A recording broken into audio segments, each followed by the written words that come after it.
Les commandements de Dieu et le témoignage de Jésus.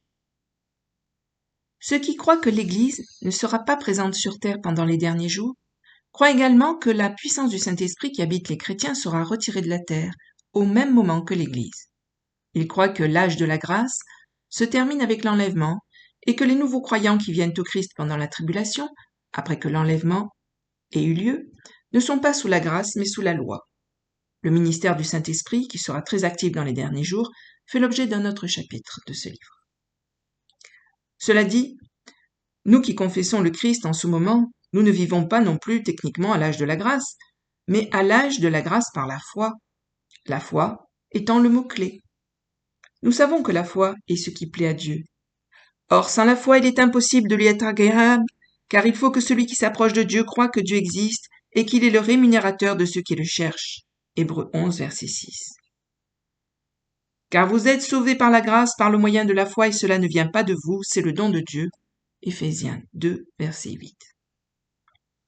Nous sommes donc toujours pleines de confiance et nous savons que pendant que nous habitons dans ce corps, nous sommes éloignés du Seigneur, car nous marchons par la foi et non par la vue. Mais nous sommes pleins de confiance et nous aimons mieux quitter ce corps et demeurer auprès du Seigneur. C'est pourquoi nous nous efforçons de lui être agréables, soit que nous demeurions dans ce corps, soit que nous en délogions. 2 Corinthiens 5, versets 6 à 9. La foi, c'est croire aux promesses de Dieu sans voir ni posséder l'accomplissement des promesses sur cette terre. La foi, c'est croire que Dieu peut et fera tout ce qu'il a dit qu'il ferait. La foi ne peut pas prendre fin tant que des éléments visibles n'apparaissent pas. Les gens continueront d'être sauvés par la grâce, par la foi, pendant la période précédant le retour visible du Christ. Une fois que chaque œil verra Jésus à sa seconde venue, la foi ne sera plus possible, car tout le monde le verra et chacun saura la vérité. Quiconque vient à Christ avant son retour visible sur terre vient à lui par la foi. Il est sauvé par la grâce, par la foi. Cela inclut quiconque venant au Christ pendant le dernier des derniers jours. Les commandements de Dieu. Le dragon s'irrita contre la femme et s'en alla faire la guerre au reste de sa postérité qui garde les commandements de Dieu et qui ont le témoignage de Jésus-Christ. Apocalypse 12, verset 17. La femme dans ce passage est Israël. C'est elle qui a engendré l'enfant mâle, le Messie qui doit gouverner toutes les nations. Sous le symbole du bébé et de l'enfant mâle se trouve l'enfant qui représente les croyants qui seront enlevés à Dieu et apparaîtront dans la salle du trône céleste. En plus de l'enfant mâle et de l'enfant enlevé, le verset 17 d'Apocalypse 12 nous dit que la femme a d'autres enfants. Qui sont ces autres enfants? On dit que les autres enfants gardent les commandements de Dieu et rendent témoignage à Jésus. Nous savons que les martyrs du 5e sceau ont également le témoignage de Jésus. Et quand l'agneau eut ouvert le 5e sceau, je vis sous l'autel les âmes de ceux qui avaient été mis à mort pour la parole de Dieu et pour le témoignage qu'ils avaient maintenu. Apocalypse 6, verset 9. Les martyrs du 5e sceau ont été tués pour leur témoignage. Leurs corps ont été lavés dans le sang de l'agneau. Quel témoignage ont-ils rendu? Étaient-ils également tenus d'observer les commandements de Dieu? J'ai déjà mentionné comment l'Apocalypse utilise les mots d'une manière qui est propre au livre.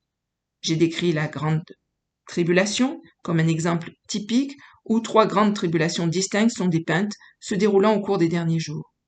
2 d'entre elles sont mentionnées dans l'Apocalypse, la grande tribulation des martyrs, avant le milieu des 7 ans, et au milieu des 7 ans, la grande tribulation des croyants séduits par Jézabel qui seront jugés avec la prostituée de la 6e trompette.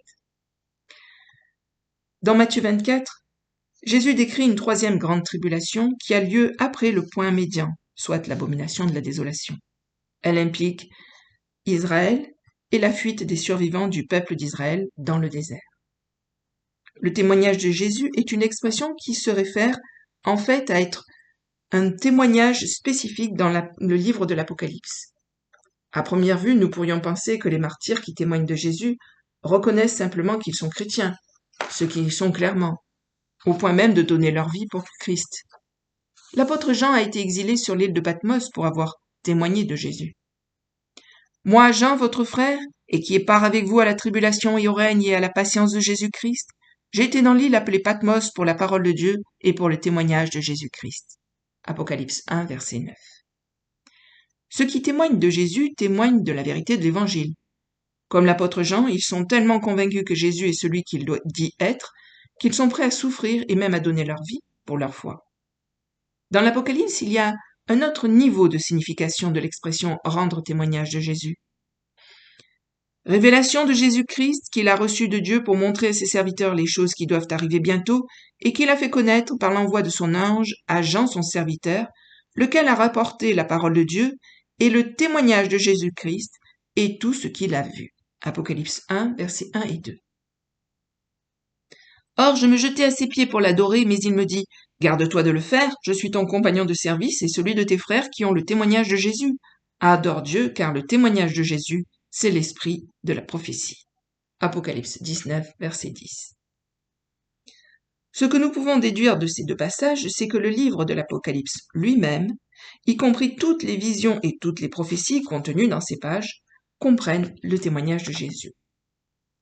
Les croyants qui rendent témoignage de Jésus croient au retour triomphal du Christ sur terre, à l'enlèvement des croyants, à la résurrection des morts, à la défaite de la bête et au jugement du royaume de la bête, tout ce qui est prédit dans le livre. On dit que ceux qui croient à cette prophétie détiennent le témoignage de Jésus, qui est l'esprit de la prophétie. Dans les derniers jours, l'Ecclésia croit que Dieu fera ce qu'il a dit qu'il ferait, comme décrit dans l'Apocalypse. Ils croient que Christ reviendra et ils démontrent leur foi en la parole révélée de Dieu en obéissant à ses commandements. Beaucoup de gens pensent que garder les commandements de Dieu signifie que les croyants de la fin des temps devront obéir aux 10 commandements et suivre les lois de l'Ancien Testament. Le verset sur garder les commandements de Dieu semble suggérer que Dieu revient à l'ancienne façon de faire des choses, passant de la grâce à la loi. Les vrais croyants, les gens qui viennent au Christ pendant la période de tribulation auraient alors besoin de démontrer leur foi en Christ en gardant les commandements de Dieu, observer le sabbat, adhérer aux lois alimentaires, cachères et observer les jours de fête d'Israël. Mais que signifie garder les commandements dans l'Apocalypse ? Souvenez-vous, l'Apocalypse est écrite dans le style hébraïque, ce qui signifie que la vérité spirituelle sera communiquée indirectement en utilisant des images. Cela inclut l'utilisation de symboles et la superposition d'une écriture au-dessus d'une autre. L'Apocalypse indique également des écritures spécifiques qui nous permettent de décoder les symboles.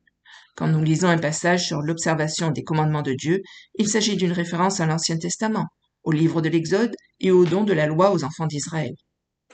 Maintenant donc, si vous obéissez à ma voix et si vous gardez mon alliance, vous serez aussi d'entre tous les peuples mon plus précieux joyau, car toute la terre est à moi, et vous me serez un royaume de sacrificateurs et une nation sainte. Voilà les paroles que tu diras aux enfants d'Israël. Et Moïse vint et appela les anciens du peuple, et mit devant eux toutes ces paroles que l'Éternel lui avait commandées. Et tout le peuple ensemble répondit et dit, « Nous ferons tout ce que l'Éternel a dit. » Et Moïse rapporta à l'Éternel les paroles du peuple. Exode 19, versets 5 à 8.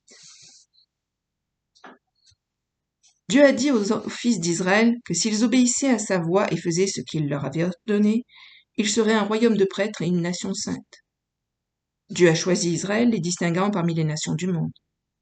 Il les a appelés à être son peuple spécial.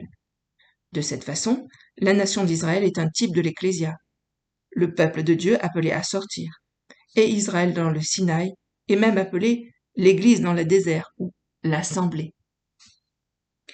C'est lui qui, lors de l'assemblée dans le désert, s'entretenait avec l'ange qui lui parlait sur la montagne de Sinaï, et avec nos pères, et qui a reçu des paroles de vie pour nous les donner. Acte 7, verset 38.